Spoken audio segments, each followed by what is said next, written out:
Boys, I'm going to be honest with you. I think this one's a little burnt. I think we cooked a little bit too hard, okay? I have been in the laboratory, okay? This was literally me, okay? I was like in the lab swirling beakers and shit, putting together combinations that shouldn't exist.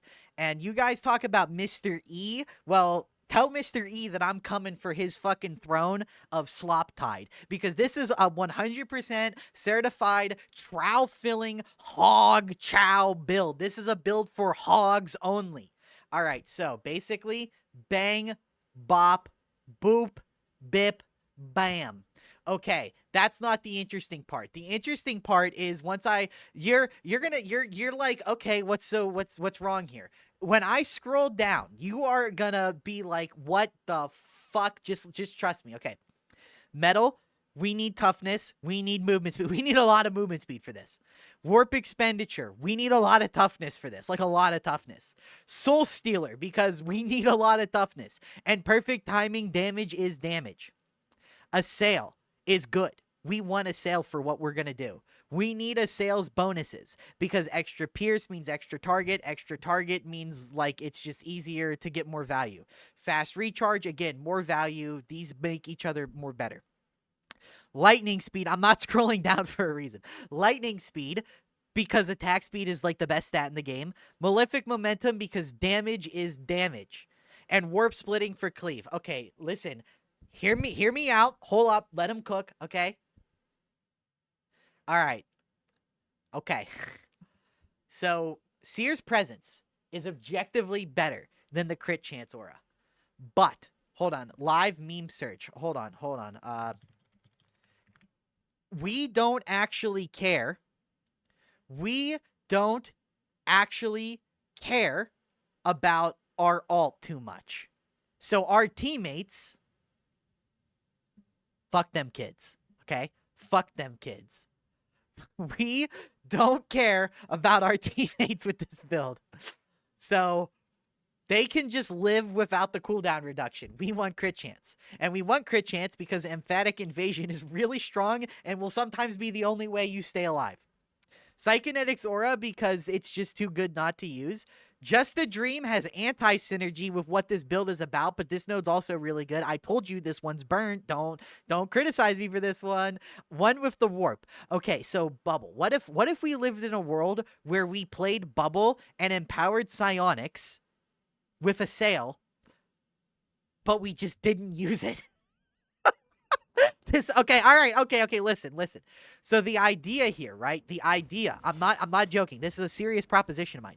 The idea is, what if we, instead of trying to use the bubble to fight gunners, we use the bubble like a fucking smoke grenade, and we just run into melee. We run away from our teammates into melee in the middle of nowhere, and we just bubble down.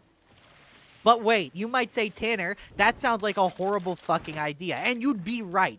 But hold on, hear me out. So we have the revolver. And we need to, like, Kovacs aim labs this shit and just quickly kill all the gunners, okay? You have to do that. And then we have this for Horde Clear, which procs Malefic Momentum, which gives us more, you know, warp shenanigans. And then Warp Ghost keeps us at maximum quell, or maximum peril. And then you just keep re-bubbling on top of the melee guys. Are you seeing the method here? This way you have constant damage reduction, and you can just kind of freely throw assails for Horde Clear with empowered psionics. You've got the dueling sword for close range single target, the revolver for long range single target, the empowered assails for close and long range Horde Clear, and you've got the bubble to protect yourself from plasma gunners and stuff. And then with Ghost Rider, or fuck it. The first take that I made, I accidentally said that, and that was too funny to keep out. So you have Warp Ghost for even more toughness replenishment. And basically, sorry, this build is slowly giving me cancer.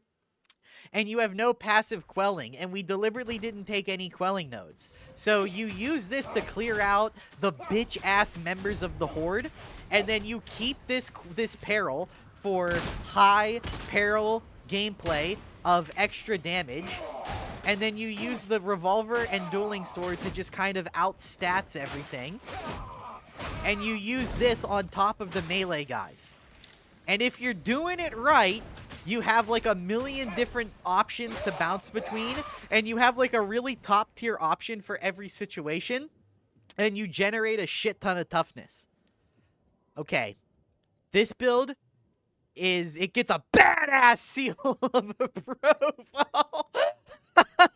Hold on. This build does not get a meta. It doesn't get a meta seal of approval, but you know what it gets? Hold on. Wait. No. Wait. This video's falling apart. Open image and new tab. And this is going to be the thumbnail. It gets a badass seal of approval. Because everything you're doing kind of sucks, but everything you're doing is like A tier at the thing it's trying to do, but none of it really synergizes. But you know what? This is like a based build. You can do everything kind of, it's the based retard build. Everything can be done moderately competently, but none of it really works together. So you have like a bunch of like really strong options. Okay, listen, just play like 1 or 2 runs with this and you'll see the vision. Okay, trust, you will see the vision, I swear.